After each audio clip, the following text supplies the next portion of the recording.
তাকে আমি শুধু একজন দলীয় নেতা হিসেবে আমি চিহ্নিত করতে চাই না। তিনি জাতীয় নেতা ছিলেন এবং তিনি চট্টগ্রামের মানুষের একেবারে সবচেয়ে প্রিয় মানুষ ছিলেন। শুধু চট্টগ্রাম নয়, সারা বাংলাদেশের মানুষের কাছে একটি অতি প্রিয় নাম ছিল আব্দুল আল নোমান।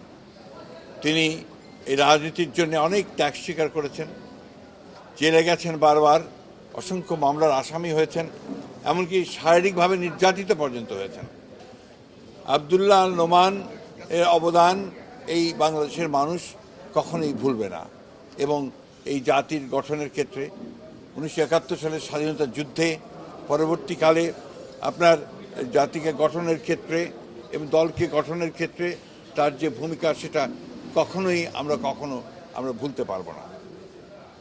আব্দুল্লাহ নোমান সাহেবের চলে যাওয়াটা এটা বাংলাদেশের রাজনীতিতে একটা বিরাট বিরাট শূন্যতার সৃষ্টি করবে।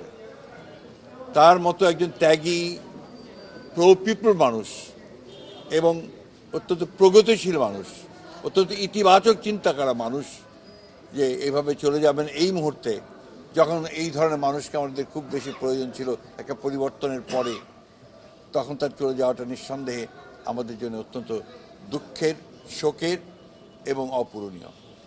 আমি আমাদের দলের পক্ষ থেকে, আমাদের চেয়ারপারসন দেশনেত্রী বেগম খালেদা জিয়ার পক্ষ থেকে, ভারপ্রাপ্ত চেয়ারম্যান জনাব তারেক রহমানের পক্ষ থেকে গভীর শোক প্রকাশ করছি তার ইন্তেকালে এবং পরম করুণাময় আল্লাহ তাআলার কাছে এই দোয়া চাইছি, আল্লাহ তাআলা তাকে যেন বেহেশত নসিব করেন এবং আল্লাহ তাআলার কাছে এই দোয়া চাইছি তার পরিবার পরিজনরা তার এই শোক সহ্য করতে পারে।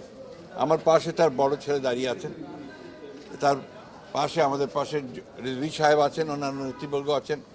আমরা আজকে অত্যন্ত শোকাহত। আজকে সত্যিকার অর্থে বলতে গিয়ে আমরা আমাদের সবচেয়ে বড় একজন অভিভাবক, একজন সুহৃদ, শুভাকাঙ্ক্ষী, মানুষের প্রিয় মানুষকে আমরা হারালাম। আমরা আল্লাহ তাআলার কাছে এই দোয়া করি, আল্লাহ তাআলা যেন আমাদেরকে এই শোক সহ্য করবার সকলকে ক্ষমতা দেন। একই সঙ্গে আমরা যেন তার যে নীতি সারা জীবন তিনি পালন করেছেন সেই নীতি যেন আমরা অনুসরণ করতে পারি।